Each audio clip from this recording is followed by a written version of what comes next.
Assalamualaikum warahmatullahi wabarakatuh. Perkenalkan, kami dari kelompok 5 akan mempresentasikan Kerajaan Pajang. Perkenalkan, nama saya Rizky Pratama, absen 29. Perkenalkan, nama saya Maud Mariakim, absen 23. Perkenalkan, saya Afiful Zara dari absen 3.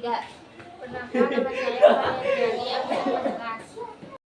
Itu pengertian tentang Kerajaan Pajang. Kerajaan Pajang adalah kerajaan Hindu-Buddha yang bertepatan di Jawa Tengah, yaitu didirikan pada tahun 1546 hingga 1586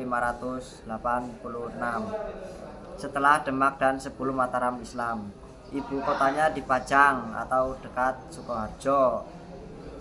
Dipimpin Panembahan Senopati, berperan menyatukan wilayah Jawa yang terpecah dan menjadi perantara antara kerajaan Islam Demak dengan Mataram. Sultan Agung Mataram adalah cucunya. Ada tentang letak kerajaannya, yaitu Kerajaan Pajang berlokasi di perbatasan Kelurahan Pajang, yaitu Surakarta, dan Desa Makam Haji, yaitu Kartusa, Sukoharjo, Jawa Tengah, dekat Sungai Pepe, Dangkai, dan Pengawan, Solo. Wilayah kekuasaannya mencakup sebagai Jawa Tengah dan Jawa Timur, seperti Pengging, Tingkir, Demak, Jepara, dan Kediri. Ada tentang masa kejayaan Kerajaan Pajang. Kerajaan Pajang berdiri pada 1546 sampai 1586 Masehi, sekitar 40 tahun. Berasal dari kerusuhan pasca kematian Sultan Trenggana Demak, dipimpin Panembahan Senopati yang menyatukan wilayah seperti Demak, Jepara, Pati, dan sebagian Jawa Timur. Setelah wafatnya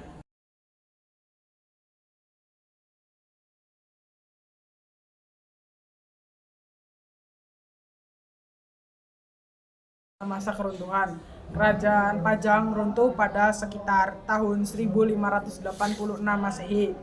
Sekitar wafatnya Panembahan Senopati, putranya yang menggantikan tidak mampu menjaga stabilitas, sehingga kekuasaan cepat digantikan oleh Kerajaan Mataram Islam dipimpin oleh Sultan Wijaya.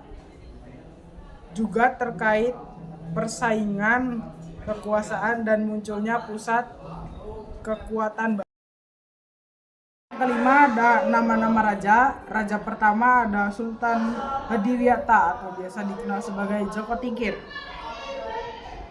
Joko Tingkir berhasil menyatukan wilayah dan membawa puncak kejayaan. Yang kedua ada Arya Pangiri, yaitu menjabat setelah wafatnya Joko Tingkir. Yang ketiga ada Pangeran Benawa, yaitu anak dari Hadiwijaya atau Joko Tingkir setelah mengalahkan Arya Pangiri, namun kerajaan cepat runtuh. Letak geografis.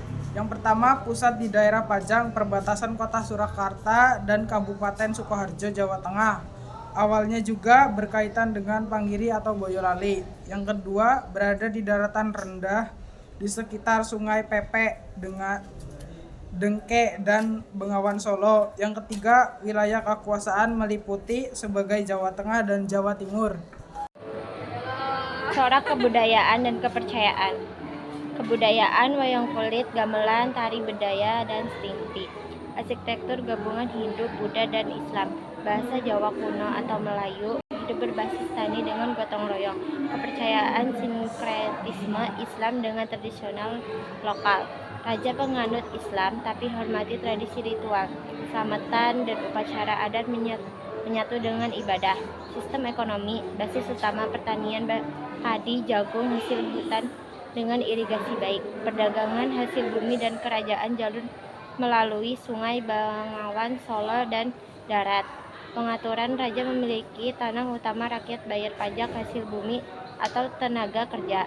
Sumber pendapat, pajak hasil bumi, cukai perdagangan, dan hadiah dari daerah bawahan. Corak kebudayaan, kesenian, wayang kulit, gamelan, batik, laweyan, ada upacara sekaten dan selamatan.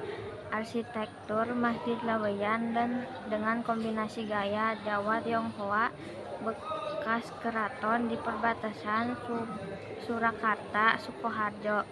Bahasa dan sastra. Bahasa Jawa ada naskah, babat, dan prasasti. Hidup sehari-hari. Nilai gotong royong, tradisi grebeg, syawal, dan maulud. Prasasti peninggalan. Prasasti peninggalan Kerajaan Pajang. Prasasti Pajang 1 menceritakan berdirinya kerajaan dan jabatan Panembahan Senopati. Prasasti Pajang 2 mengabdikan perang melawan pasukan Jawa Timur dan pembebasan daerah. Prasasti Pengging mencatat sejarah awal kerajaan sebelum ibu kota dipindahkan ke Pajang. Semua menggunakan aksara dan bahasa Jawa kuno ditemukan di daerah